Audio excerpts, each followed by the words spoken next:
Hello all. In this session we are going to explore more about the functions.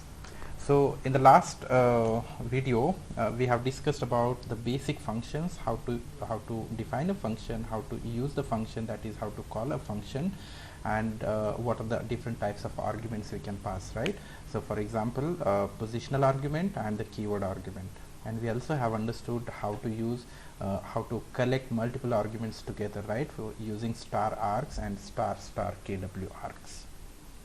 Correct.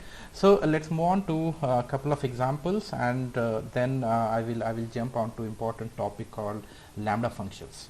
Okay. So before I move on, let me help you remind you few of the things, and for that I will just take a take a function. I want to write a function to to find a factorial. Okay, so I hope you recall, suppose the number is passed here, and now if you want to write a code to find out a factorial, I hope you can do that. This is a quite a simple calculation, simple mathematical calculations we can do to find out the factorial of a number. So obviously we can use directly a built-in method, that is math and math dot factorial. You can very well find out the factorial of any number we can provide. So I want to implement this function now, okay, manually. I don't want to use maths function.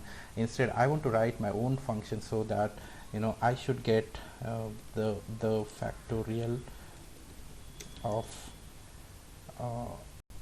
whatever number we are passing is the outcome. Okay, so something like that. Okay, for example, if I write 6 and 7 20, if I run this, factorial of 6, so output should look like this, right? But obviously this is not the way we have hard coded this 6 and 720, right? So now I want to write a function here. Inside this function I want to write a code which will calculate the factorial of a number, right? And whatever number is provided, that number should be calculated, right?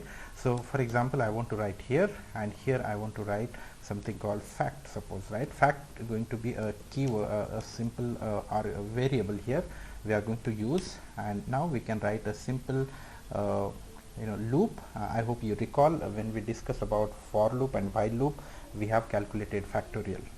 Okay, suppose for I in range of the number, right? So number is n plus 1 up to n plus 1, and I want to start from n 1, right? So that's why if I run through this, and if I want to calculate a factorial, okay, equal to I, right? Because I is now going to move from 1 to the n value, right? So every time I want to just multiply with all the numbers, and that's what the factorial means, right? And then once I get this, okay, and now I run. So here the values are not hard coded, okay, and now your factorial is working for your 6, right? Now if you put 8, right, and your factorial is calculated properly, right? If you put 7, right, it is calculated. If you put 2, and obviously it is 2 factorial is 2, 3's factorial is 3, and so on and so forth, right? Suppose if I write 300, huge number, right, isn't it? So that's the power, guys, right? This is really huge, and someone can easily work out such a huge computation in Python, and we will see that even if I add 1 to this number, so it is getting added to the number, right? So that's the good part. So the bottom line here, what I'm trying to say is, now we got a function which does calculations and calculate the factorial. So I don't have to import anymore now. Okay, and in fact I can customize this. I can think about using the way whatever options I want to provide. I want to provide a text here. I want to probably return the factorial. Okay, return fact. Okay, I can also return, right? So let me check what happened, why I'm getting 2 times the fact, and yeah, because we are returning, and we have to save somewhere in the result, right? So the ret is also having the same number. Okay, So this is how we can work with. We can work on getting the factorial. For now, I can probably comment out because we are not interested in returning something. Okay, and this time if I run, rate is not printing anything, right? Because by default function returns nothing. That means by default function returns none. Okay, so this is the simple example which explains how we can use a function. Okay, so similar example, I want you guys to right now practice something called you find a prime number. Okay, I hope those who have already done in when we have discussed about for loop, you guys can just pull the same code and put into a function and try to find out. Okay, so pause the video here and please solve this quick example, right? Quick simple exercise problem. Okay, where you should get the number from the user and you should check if the number is prime or not a prime. Okay, simple exercise, you can do it. Now whoever have done, please check with the solution which I am trying now on the screen. So define, let's say I will use just a prime here, right? Prime, and I pass some number. Okay, and now I want to see if the number is prime or not, right? So first of all, what is prime number? Okay, we have to think about that. So what is prime number? How prime number works, right? The prime number is a number which is divisible by 1 or itself, right? None of the other number between the 1 and the actual number, it should not be divisible. Okay, so suppose for I in range, and let's say I want to start from 2 now, because I have already I know that it is divisible by 2, divisible by 1. Okay, so I don't want to check whether it is divisible by 1 or not, because it is divisible, because every number is divisible by 1, and this number, that n, should not be divisible by any other number than 1 and n itself. Okay, so that's why I run from from 2 and I go up to which number I should go up to? N, right? So that's how I can go and I can try find the sequence there, and once I find this, let me also try and get one more a loop here for j in range, because I want to iterate over each of the numbers, because okay, actually this function is probably I'm trying to do probably I want to get all the numbers in the prime, okay, whether they are okay. I think I don't need this for loop here. Okay, now if I only check, if I check if the number that is n, if it is divisible by I or not. Okay, so just a minute. Okay, I was here, right? So I'm checking if n is divisible by I means that is 2, then 3, then 4, and then 4, 5, and so on and so forth, right? So ideally the number should not be divisible by any of the number in this particular loop. Okay, so the moment I find this divisible, I will just take a flag and make it true. Okay, so let me just use this. Flag means just a variable name, and I keep it false initially, and the moment I find anything is divisible by any number out of the n is divisible by any number in this particular range, then I make this flag as true. So that indicates that if it is true means the number is divisible by, that means number is not a prime number, right? Here I will just check if flag, and I will simply print not a prime. Okay, and else I will simply say that it's a prime number. Okay, so simple calculation. Let me check how it works, whether it works. So suppose 13 is a prime number, right? So yeah, it says prime. And how about 12? Yeah, it's not a prime, right? So this one, this is not a prime. Okay, so this is also not a prime, right? So maybe you can think about finding some prime number. Yes, 17 is a prime number, 23 is a prime number, but yeah, 24 is not a 22 is not a prime number, and so on, right? So this is a simple exercise. So similarly, we can write a function and we can keep on using this particular function forever, right? So yeah, so that's how we can use we can write our functions, small functions, and we can return some values out of the function.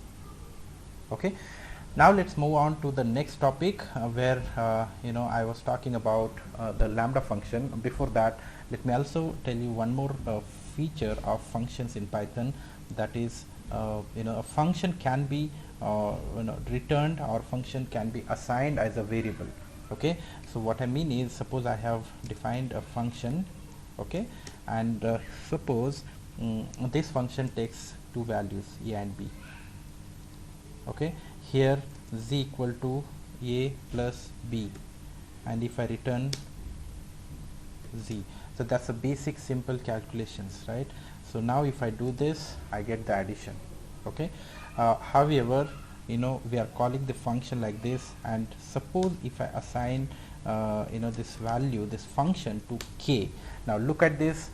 Remember, I'm not using open and close bracket and the argument list, because I'm not actually interested in the return, but I'm interested in the function object itself. Okay, so this is how we can access or we can assign a function as an argument. And look at this, if I do k2 comma 4, the addition happens. That means now k is also referring to the same functionality, right? Because func is the name of a function, that is a reference to a function. We are assigning it to k, and k is now become also a reference of a function. So I can access. So that is how we can pass, or we can assign a function to another variable. Okay, so functions can be assigned to a variable, in short. Okay, so if that is the case, we can also let me just type one more function here, and let me return f2 comma 4 plus c. Okay, I'm just writing one simple but yes, little different functionality here. Now let's say func2 I call, and here if I pass suppose the first argument as k. Now look at, remember, k is not a normal integer, it is a function, right? So I have to pass suppose I pass k here, and then 5, that is a c value, right? And look at the magic, right? The magic happened here. So k is passed, k is nothing but a function.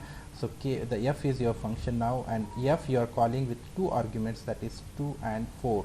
So the moment you do that, this particular piece of code, the selected on the screen, goes and call to func function here. So inside func, it will add 2 plus 4, that is 6, and 6 will be returned. The moment it returns 6, the outcome of this whole thing is a 6, then plus I am adding c. C is nothing but your 5, which is passed here, right? So you can pass c as a simple argument, the second argument, and you add this to the outcome what you receive from a f call. F is nothing but your func. Okay, and that is k as well, right? So that is how the func2 is now returning 11. So that means this behavior, this characteristic is called passing a function as an argument to another function, right? So we can pass a function as a parameter, in short, right? So we can pass a function as a parameter. We can pass a function as a parameter to a function, to another function, obviously, right? So this is how one can write, and we can access the function. We can pass the function as argument. So that is called first class citizen, right? So the function which can be passed as argument, which can be returned as a argument as well. So what I mean is, suppose I write definition, let's say outer function, okay, and here suppose I equal to 10, then I write one more function, that is inner function, okay, and here suppose I am inner function, okay, and here I just return inner, okay, and now while returning I am not actually returning the function call, right? I'm returning the function object. That means the function object which refers to the function body, which has just one statement here. So this is what I mean by saying the function can be returned, right? A function can be returned from other function. So let's see how it works. Let's say I call outer, nothing happens, right? Because what it returns is is another function, right? Let's say p equal to I assign, right? And if I call p, now I am inner function. So that is the inner function we are now executing outside the outer function. Okay, and obviously I don't have to tell you guys, but yes, inner function can be executed within the function outer function, right? Because this is a local function now inside the outer function. Okay, so we can do that, but at the same time we can return the function object and store it, and now whenever I want to call that function, we can simply make a call using the variable in which we are saving the return value of a function, that is outer function. Okay, so this forms a closure. So closure is another concept in Python. So closure means it remembers the state of the function and the variables which forms the closure, right? That means the inner function now remembers the value of I even if you are not inside the outer function, because you are now returning inner, and inner is stored in p. Now p remembers the function local members or local data inside outer function if it is used inside a inner function. So that concept is called closure. So we are not going to discuss or take a deep dive because this course is specifically designed for making sure that you learn everything which we need to learn for data science projects, right? So we will go and deep dive. If you are getting more interest, try check what is closure and what is decorators, but we are now okay as of now till the till now for the functions, the basic functions, basic attributes, what functions is, how to use functions, and so on. So here we have seen how we can pass one argument to another argument, right? So one function to another another variable. So similarly there is something called a lambda function. Okay, lambda is a keyword. Let's say k equal to lambda. Okay, lambda is a keyword which can be used to create a lambda function, and here we can give, let's say, list of values. Okay, that is called arguments, right? So those are the arguments we can provide, x comma y. So those are the arguments, and suppose if I want to return the addition of these two values, so I can just write the one statement inside lambda and I'm done. Let's say now k 3 comma 4, it works. If I say k 56 comma 88, it works. So the addition is working.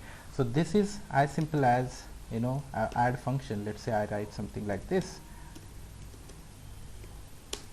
Okay, so this is how we write add function. So if I add this 3 comma 4, or if I say x equal to add and x of 5 comma 6 and so on, right? So this is what the basic things we have been looking at. So I think we already are comfortable with this line number 156, 155 and 154. Okay, if this is clear, these three lines are clear, then let's have a look at this once again. Okay, now remember, this whole thing is as good as just to add here. Okay, whatever add does, this is what exactly it is doing, right? So the return of this lambda x comma y colon x plus y, that is the return value from the function. So whole thing, that is selected part on the screen, is called the anonymous function.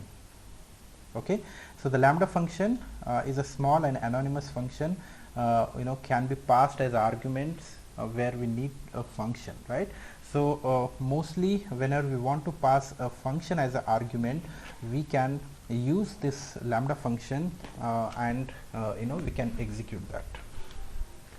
Okay, so for example, here in this case, now k is nothing but a lambda function because k is of type function, right? So I think we have already seen this here as well. X is of type let me insert a cell here and check the type of x, and x is of type function, because now we are assigning a function object to x is a variable.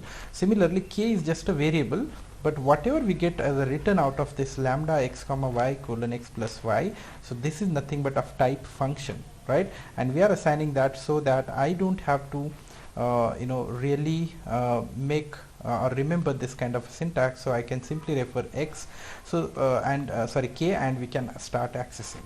So what is that we are achieving then? Why we are doing this? Because when I can do add, okay, I'm done, I'm good, right? So we don't have to really go and do something more, right? Why to get this another complex thing here, right? So let me tell you the reason, right? The reason behind this is a simple and anonymous as one-liner function. So I don't have to maintain the function somewhere, right? So sometimes I may not be interested in reusability. Okay, sometimes there are some built-in functions like map.